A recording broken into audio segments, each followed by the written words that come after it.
Hello everybody. Today I'm going to tell you something about negotiation and when you should or should not take a break in a negotiation. Everybody negotiates in his or her life. With my kids, I negotiate about household duties.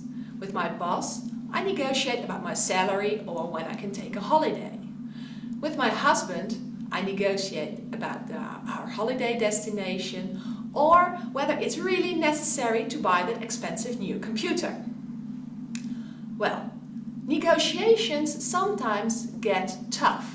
People get angry, people are not willing to yield, and the situation gets tense.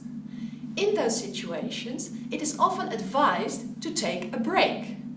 The idea is to step back from the negotiation table. Get a fresh look, a more objective look.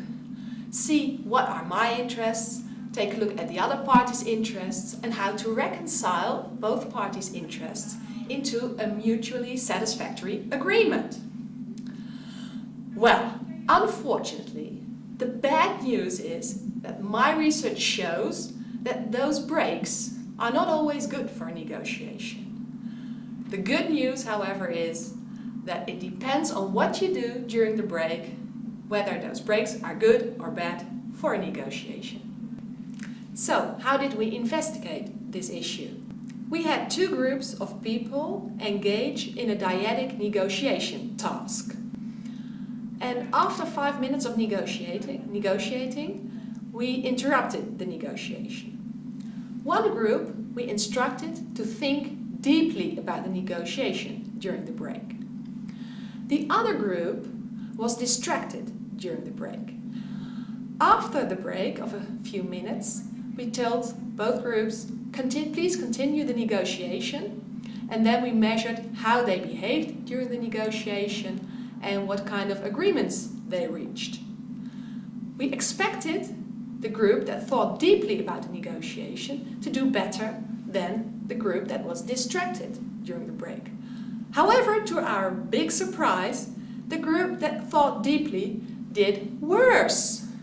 They got worse negotiation outcomes, and instead of behaving more cooperatively due to this reflection in the break, they behaved more competitively and they were less willing to yield to each other. And the negotiation got even sometimes more stuck than before.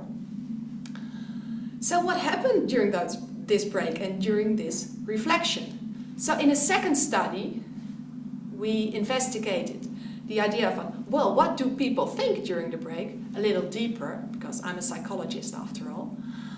And we found out that the level of competitive thinking during the break influences how people continue the negotiation and influences the negotiation agreements that they reach.